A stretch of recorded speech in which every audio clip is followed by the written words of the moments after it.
Bonsoir à tous. Donc là, dernièrement, sur un projet où j'avais pas beaucoup de tests, je sais que c'est pas terrible, je me suis dit que j'allais rajouter un peu plus de tests justement.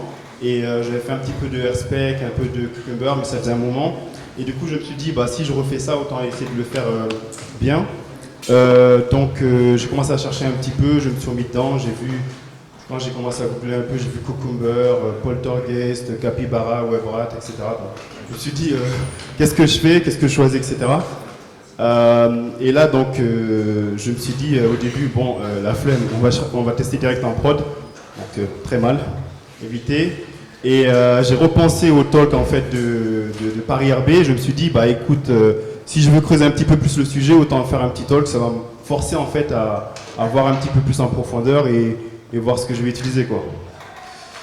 Donc, bah, rapidement là, ce qu'on va voir, c'est pas vraiment une présentation de comment utiliser les frameworks ou quoi. C'est plutôt les différences, comment s'appelle, combiner les différents outils, etc., etc.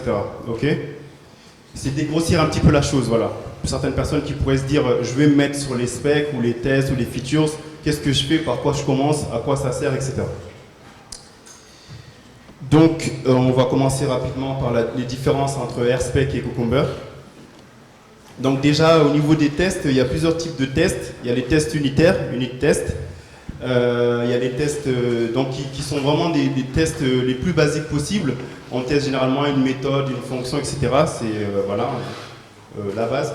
Il y a les tests d'intégration où la différence avec les tests fonctionnels, c'est un peu plus flou, on va dire, mais on va dire les tests d'intégration, c'est un peu plus des tests unitaires combinés. On peut se dire qu'on peut retester par exemple ce qui se fait dans les contrôleurs, etc. Parce qu'il y a un peu plus d'opérations.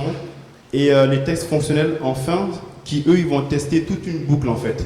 C'est-à-dire, on peut imaginer, on a une fonctionnalité de login, de sign-in, on veut tout tester en fait. Et on s'en fout de ce qu'il y a entre, ce qu'il y a à l'intérieur, on veut juste ce qu'il y a en entrée et ce qu'on aura à la fin du style you are signed in, etc. Vous êtes connecté.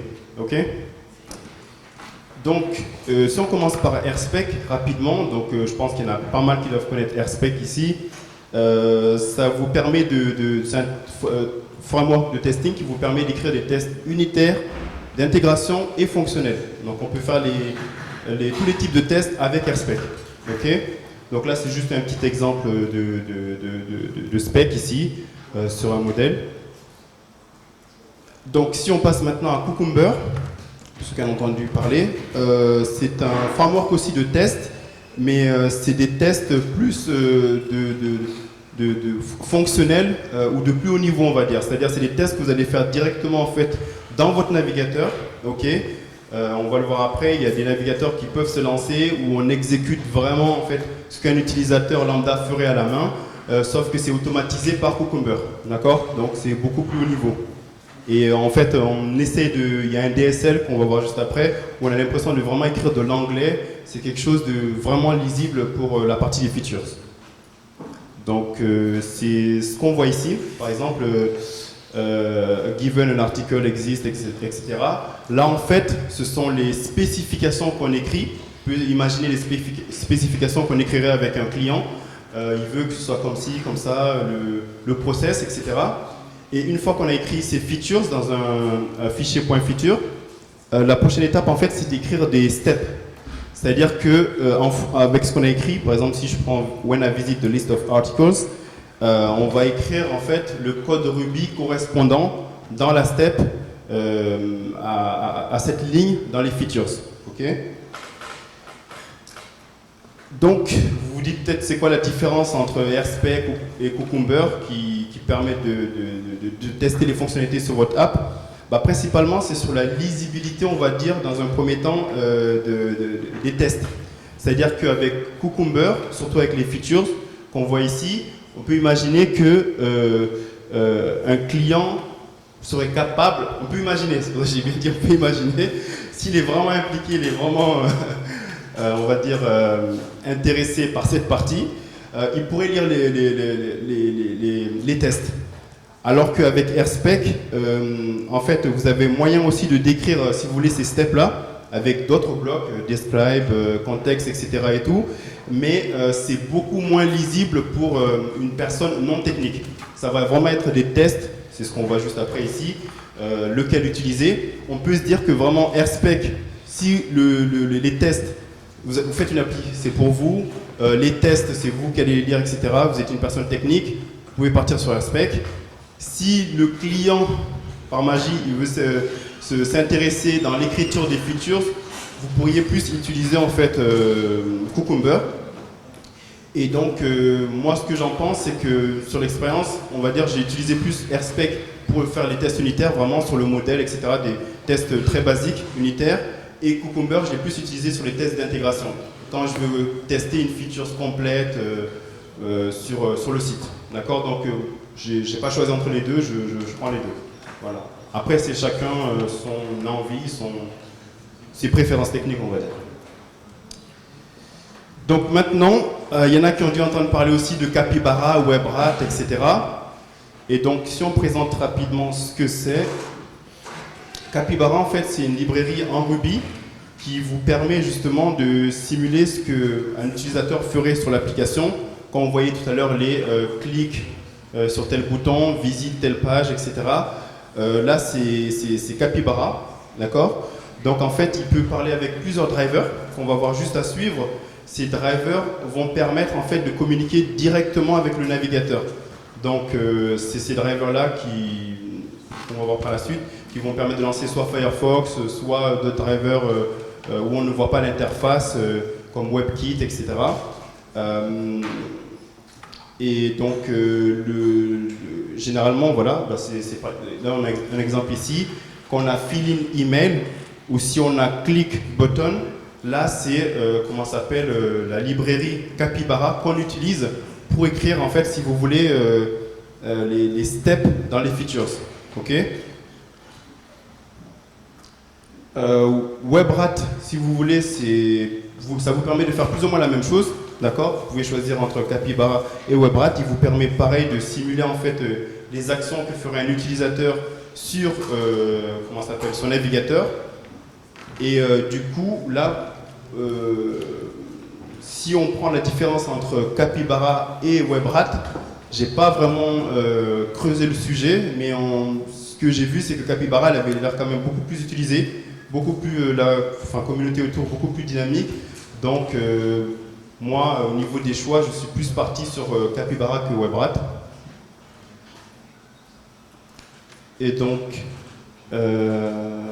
si maintenant je termine sur la dernière boucle, et vous allez voir pourquoi je l'ai présenté dans cet ordre-là, pour voir justement les liens entre tous ces outils et comment on peut les combiner, les utiliser dans un projet pour faire des tests. Donc là, à la fin, on va dire on a les drivers, donc Selenium, Capybara, WebKit et Poltergeist, qu'on va voir rapidement.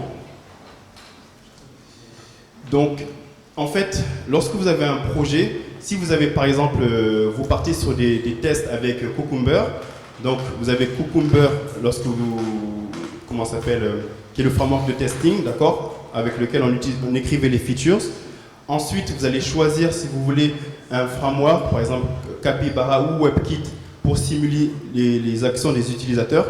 Je clique, je fais ci, je visite telle page, ok. Et enfin, pour pouvoir vraiment aller jusqu'au bout du test, ça veut dire lancer le navigateur Firefox ou alors lancer des navigateurs où on ne voit pas l'interface. Vous allez utiliser ce qu'on appelle donc un driver. Donc de base, si vous utilisez un driver en Ruby, il y a celui de RagTest, d'accord? Il n'y a rien à faire, c'est celui de base. Le seul souci, c'est que si dans votre application vous avez du JavaScript, vous ne pourrez pas tester cette partie-là. D'accord? Vous ne pourrez pas le faire avec ce driver-là. Par contre, si vous utilisez le prochain driver Selenium, lui, il va pouvoir vous faire tous les tests. Parce que ce qui se passe, c'est que vous écrivez toutes vos features et tout ce qui va avec. Et lorsque vous lancez vos tests, vous avez un navigateur Firefox qui se lance. Vous voyez les champs qui se remplissent, vous voyez le bouton qui clique, etc. Donc c'est super cool pour voir ce qui se passe vraiment. Mais par contre, le problème, c'est que c'est super lent avec Selenium.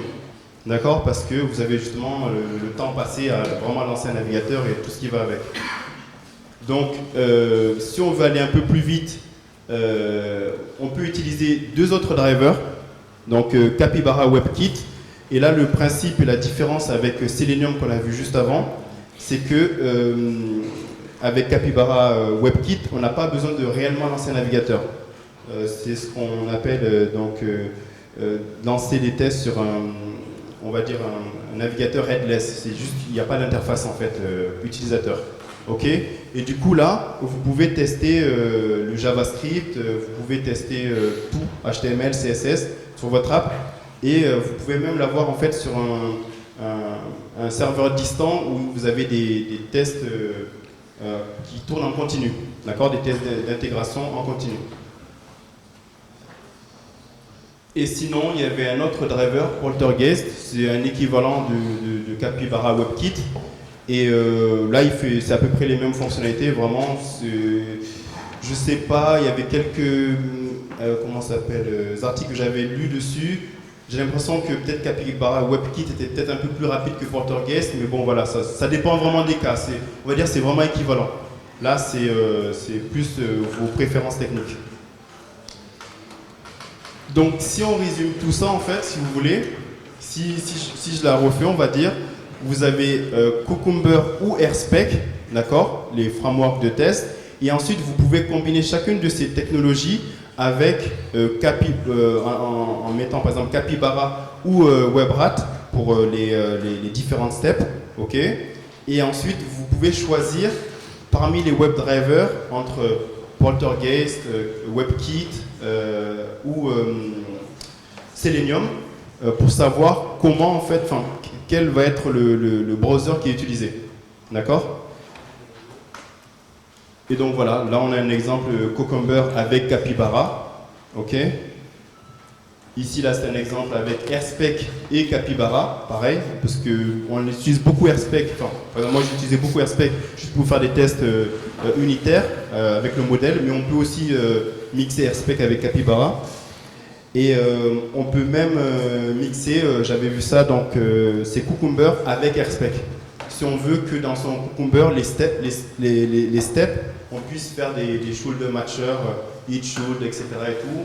Donc voilà, il y a plein de façons d'utiliser ces outils. C'est à vous de faire, en fait, de choisir, de tester un petit peu tous ces différents outils et de voir quelle configuration dans laquelle vous êtes le plus à l'aise. Par exemple, moi, ce que j'ai choisi là, donc, comme je disais, c'était Cucumber, Capybara et WebKit. Et je m'amuse pas trop à faire trop de tests unitaires avec AirSpec parce que voilà, il n'y a pas forcément beaucoup de temps. Et puis, je me dis que si je teste l'ensemble, c'est bon, ça passe. Voilà, c'est déjà bien d'écrire des tests. Donc voilà. Je sais pas s'il y a des questions. Oui. Oui. Déjà, merci. De mon humble expérience, effectivement, AirSpec en test unitaire et Cucumber, ça marche super bien. Un truc, effectivement, tu n'as peut-être pas assez assisté là-dessus, Cucumber, on peut le filer à ses clients. C'est-à-dire que tu files juste... tu fais juste les features, pas les steps, évidemment, parce que ils vont pas les comprendre, et ça se lit. Et je viens d'apprendre qu'en fait, visiblement, ça sait lire le français, on peut faire carrément du français avec. Je ne m'étais pas posé la question, en fait. J'avoue que ça ne m'était pas venu à l'esprit, mais j'ai appris tout à l'heure. Et donc, si vous avez des clients français, vous pouvez leur filer des specs en français, ça marche super bien, et du coup, ça peut être eux qui les écrivent, quoi. C'est vraiment quelque chose qui se fait.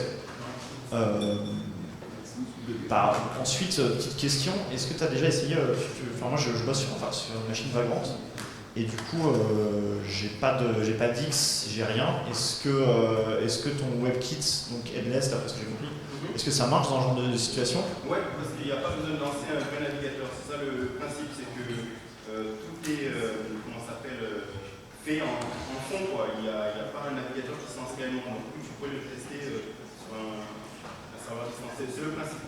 D'accord, y compris, il y a moyen de plus ça pour tester le JS aussi avec? Alors là, de quoi? Pour tester le JS Oui, justement, avec Capybara WebKit, tu peux tester le JS. D'accord. Avec celui de base, RapTest, tu ne peux pas tester le JS, mais avec si tu es sur un serveur distant, Capybara ou Poltergeist, on va tester tout, JS, CSS, HTML, tout ça, sans avoir un navigateur à distance. Ok, merci. Cool. Par contre, juste une toute petite note par rapport aux clients, si tu as réussi à leur envoyer les points features, bravo, et qui te suivent vraiment, parce qu'il y en a très peu qui s'impliquent réellement dans les projets. merci pour la présentation.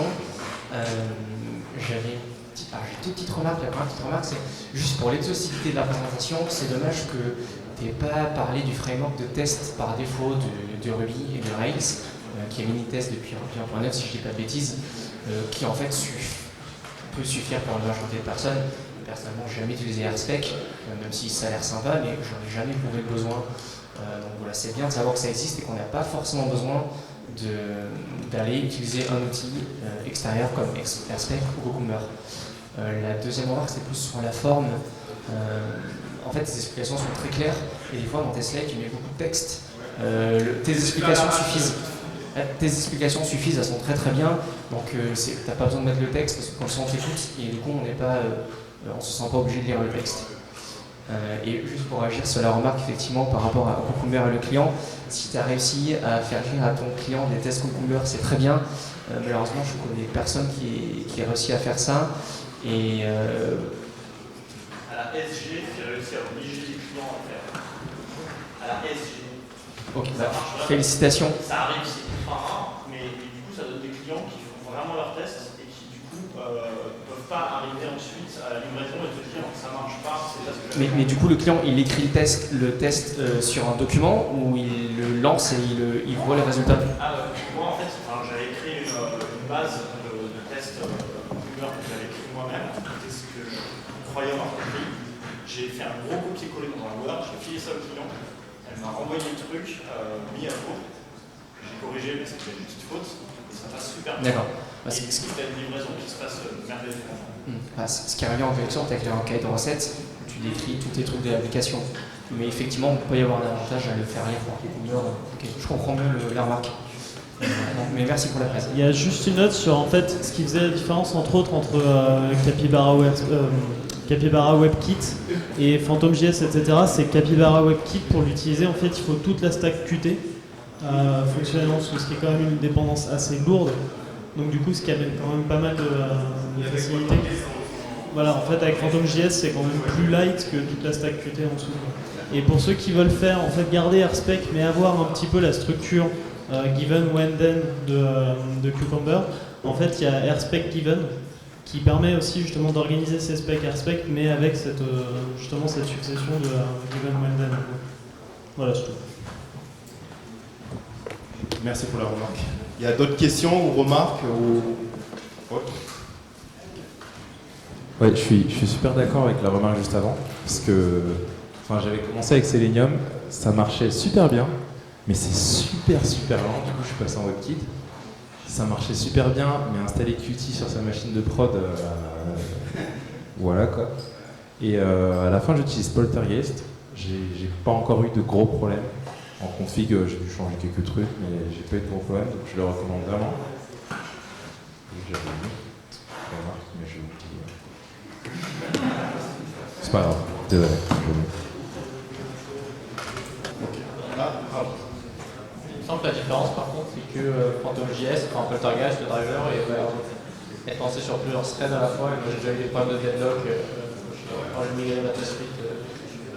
Après ça a peut-être changé. D'autres questions ou remarques? C'est bon? Ok, bah merci à vous.